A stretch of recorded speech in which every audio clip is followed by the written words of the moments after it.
Imagine that fresh fruit salad that you get from your favorite restaurant or that brand new pair of jeans from American Eagle.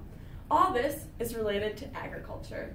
Agriculture affects everyone, from fashion models to accountants. I know both of us have been involved in 4-H and FFA throughout our lives. I'm Kristen Harrington, and I grew up on a farm. And I'm Clarissa Walbotny, and I have my own egg production business. I show cattle, and I'm also the senator for the College of Agriculture here at NDSU. Many people these days believe untrue claims about the egg industry, but we know through personal experience and facts the truth. Today we will be explaining some of these claims, discussing the true facts opposite to them, and ultimately pointing consumers in a direction where they can further their education. First, we need to understand the false claims. It is astounding the amount of misconceptions that the general consumer has about the industry as a whole. For example, it is thought that we import too much food from other countries whose sanitation practices might be different from ours. But in all actuality, right here on U.S. soil, we are growing 83% of our own food. According to the Egg Foundation, December 19th, 2014, addressing misconceptions. I'll now turn it over to Clarissa.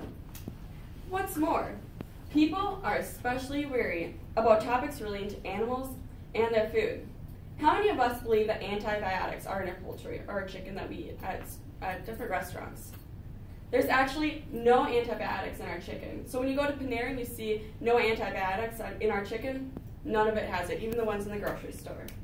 According to questions and answers about antibiotics in chicken production, published in November 2014, the FDA and the USDA have extensive testing programs to make sure that our food is antibiotic-free before it goes into the stores.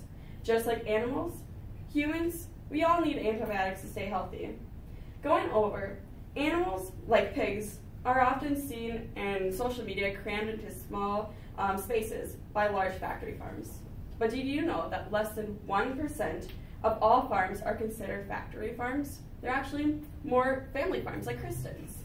I'll now turn it back over to Kristen. Thanks, Clarissa. Agriculturalists are tasked with feeding and clothing the world, a task that is made more difficult from uninformed consumers and extremist beliefs. Next, I'll be diving in to explain the differences between your local Humane Society and groups like the Humane Society of the United States, or HSUS. Groups like HSUS focus on hurting the egg industry and shutting down farms, but it's easy for consumers to donate to a cause that they know little about when they see actresses like Penny from The Big Bang Theory promoting it on TV. A much better option is to donate to your local Humane Society. Back to Clarissa. All this leads to lack of exposure to agriculture. Majority of farms are in the rural communities. This leads to very slim observation from people from the cities. In 2015, a total of 62.7% of Americans lived in urban areas, whereas only 19.3% of Americans lived in the rural areas. This is all according to new census data show differences between urban and rural populations, published in December 2016. Now, it doesn't matter where you're from. Everyone deserves to know about the ag industry. So some solutions that we have is people should seek out more information about the agriculture industry. One way to do this is by attending the Minnesota State Fair. Like I said, or like Kristen said earlier, we're both state ambassadors for 4-H. So we informed many people at the state fair about the ag industry and how important it is to everybody. Likewise, I was a Minnesota FFA ambassador as well, and I was able to work at the CHS Miracle Birth Center and inform people about the egg production side of things. Now, one last solution is think about the information we are presenting today and that is presented daily. Don't just believe everything you are seeing or told. Look for credible resources. There's a lot of good information out there, such as going to your local extension agency offices or even going to local farm meetings. So now I'll turn it back over to Kristen.